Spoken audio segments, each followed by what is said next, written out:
Paul Kelly is arguably Australia's most celebrated singer-songwriter.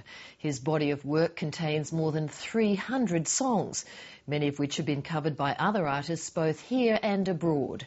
Now, at the age of 55, sparked by a concert tour several years ago, Paul Kelly has written a memoir called How to Make Gravy, providing the personal stories behind his lyrics and songs from A to Z. For someone notoriously reluctant to talk about himself and even his music, it's surprising he's opened up to the extent he has in the book. Kerry O'Brien recorded this interview with Paul Kelly in Melbourne on the eve of the memoir being released. Paul Kelly, you've rarely been one to give much away about yourself. Suddenly we've got more than 500 pages of songs and how they happened and some very personal revelations. What moved you to write it? That's a good question. I don't really know how that happened. It was a book that happened by accident, I guess. It really started off as liner notes for a series of recordings, the A to Z recordings. At some point I realised, I'm writing a book, and then I realised, it's a memoir.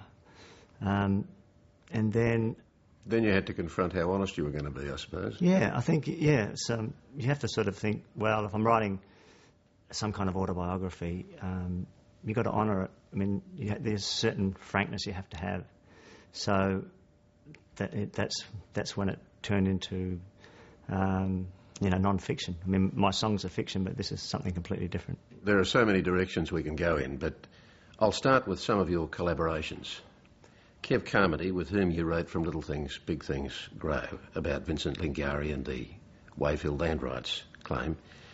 Tell me what drew you to Kev Carmody, this bull of a man who looked like he was carved in stone, as you described it. Vincent said, we're not talking about wages. We're staying right here till we get our land. Misty man rolled, bestie man thundered. You don't stand a chance of a cinder and snow. Vince said if we fall, others are rising from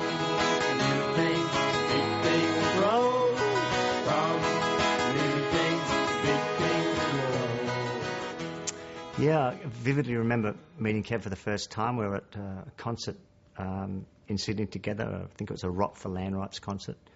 And his first album, Pillars of Society, just come out. He had a really strong presence on stage. He's spitting out his songs. He had angry songs, political songs. He had these beautiful songs that were hymns to the land. He had all kinds of songs, stories of brothel madams and drovers' wives, and very powerful. Yeah, so he had a really, and one of those great communicators on stage, because he would sing and talk. So I was drawn to him right from the start. Archie Roach was another powerful partner on stage for you. The first time you shared a stage with Archie Roach was the Melbourne Concert Hall, and you write now that all the hairs of your body stood up. That was when he sang They Took the Children Away. That's another moment I vividly recall. Again, I hadn't met Archie before that night. I think he had 20 minutes to play, and he did 2 songs. One of them was They Took the Children Away.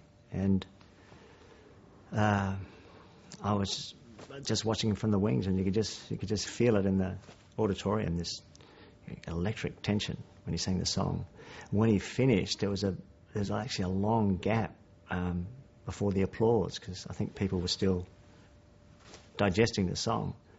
And so he just finished and he just walked off, and I think he thought that he bombed. Yeah, and then the applause just started and gathered. As you travelled and sang with Archie Roach, as his stories poured out in song, you say you could see the toll on him of 1,000 little cuts, that the telling was raw for him each time. Yeah, I mean, Archie was telling the story of his own story, which is also an emblematic story of the stolen generations who've been taken away from his parents at a very young age.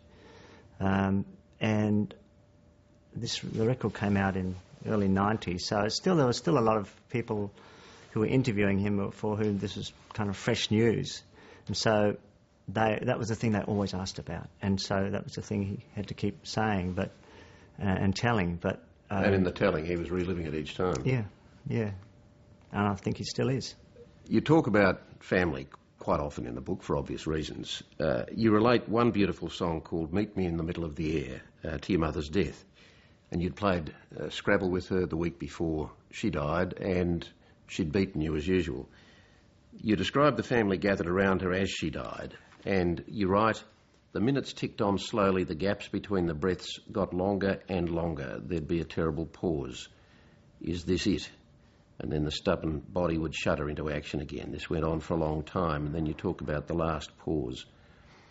"I think of it now and imagine I heard a very soft click, like the sound of somebody walking out of a room and turning off the light." But you observe, "I felt extraordinarily privileged and amazingly high." Not many people would walk away from the death of somebody as close to them describing it that way. I'm intrigued. I thought it was a great privilege to be present at her death with my brothers and sisters. So that was just the way I felt, and it was a high that went on for quite a while. I mean, I think a lot of people would experience that same thing when someone dies and the whole family has to get together to organise a funeral. I mean, it was a big funeral because our mother had a big reach, and there was a lot of us, and we had to divvy up all the jobs and organise transport and food and ceremony and the funeral directors and so on. So all that takes. You liken it almost to a cabinet meeting. Yeah, the Minister well, there for was Transport. a series of meetings every day. The meetings about what had to be done. So all that sort of takes you up. It's also a big gathering of the clan. So which we always like. So the down came later, but there is a period there when it's just you felt you've been present at an extraordinary event. You're very candid in the book about your period with heroin. You say, quote, "Heroin was the one for me." You single out all the other drugs that were available, but you say heroin was the one for me. It sounds like for a long time you told yourself you could use it, enjoy it, without succumbing to it. Is that right? Yeah, well, it was... I had a relationship on and off with heroin for 20 years. Again, as I was saying before, I didn't realise for a while that I was writing a memoir, and once I realised I realised certain things had to be spoken about. Because it was so much a part of your life for that long. Or a part of my life. But sort of other rough rule of thumb for what stayed in the book and what wasn't was whether it was whether it's this particular chapter is an interesting piece of writing. And I thought I had something to say about heroin that was different to the usual narrative. I mean, you hear people... the usual sort of story of heroin is either a tragedy or redemption. You go down with it, you don't get up, or you go down and you come up, and you've got the redemption story. And I just thought there was another story there. And what is it? That people do use hard drugs recreationally and not all the time. That people can use drugs like heroin without having a habit. I never did. And that at some point you weigh up the costs against the benefits, and at some point you think the costs are getting too much, I'll stop. And what were the costs in the end for you? There's a lot of costs. Whether there's you talk about the fact that towards the end, the coming down, the coming down was taking much longer. That it was harder to come off it each time. Was the way I read it. I think it's like most drugs, including alcohol. When you're young, you can drink 20 beers in a night and get up the next day and play football. But I can't drink that much anymore without feeling the effects of it. So it's the same with any kind of drug. I think as you get older, you get the toll gets. You can't go at it so hard. But whether it was just that heroin was illicit or whether you felt something else about it, felt uncomfortable about it anyway, I'm not sure. But for a long time there, you were hiding it from others. You hid it from friends and family and colleagues. But you say that after a certain time, you knew that they knew that it was becoming obvious to people that when you were using heroin. Yeah, I think. I mean, I don't know whether it's a particular trait of heroin or just other drugs, but I think it is a kind of brainwasher. So you sort of think you're getting away with it, and if you have any sort of clarity about it, you start to realise, well, you're not. I've talked with James Taylor about his experience with heroin. He said that for him it was self-medication for depression, but that in the end it was too narrow, too stultifying. Quote, I felt as though I lived on a postage stamp, he said. Does that ring any bells for you? Like I said, I think I had a different experience. I didn't... So you didn't come to it as a prop, you didn't come to it as an escape. For you, it was, you were introduced to it as a recreational drug, and that's how you saw yourself using it. Yeah. For a long time, it worked like that. So have you ever talked to your own kids about that experience? Have you ever said to them, I'd be relaxed if you tried it, or my advice to you is stay away, or...? Yeah, well, my conversations with my children is probably not something I want to talk about. I'm sorry, Kerry. Well, then let me put it to you this way. What would you now say to others who might consider using heroin? I wouldn't say anything at all. I think the last thing the world needs is pop singers giving advice. You're more than a pop singer. Well, I'm certainly not someone who wants to give advice to people I don't know. How hard was it to walk away from when you did? Not that hard. You don't occasionally still miss it? Not anymore.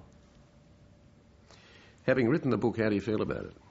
It's pretty scary, actually. I've never been so sort of kind of keyed up about making something. Maybe, back when I made my very first record, that's the feeling. You would see yourself as having a lot more songs to come, I would imagine. I don't know. It's not that certain. You haven't yet reached a stage where you wake up dreading that you might be coming to the end. Well, surely, that's sort of like that every day as a songwriter. It's not like you don't sort of write a song every day. What was so much fun about writing the book? It was a daily. It was like laying bricks every day. You could sort of see it building up and becoming something.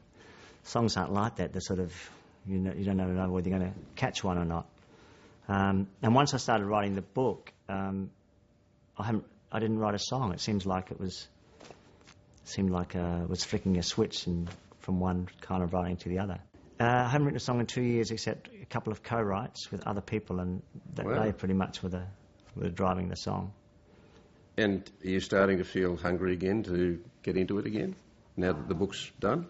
If you'd asked me 2 years ago, if you didn't write a song for 2 years, how would you feel? I would say, I'll be feeling pretty antsy about that, because I feel useless if I'm not writing.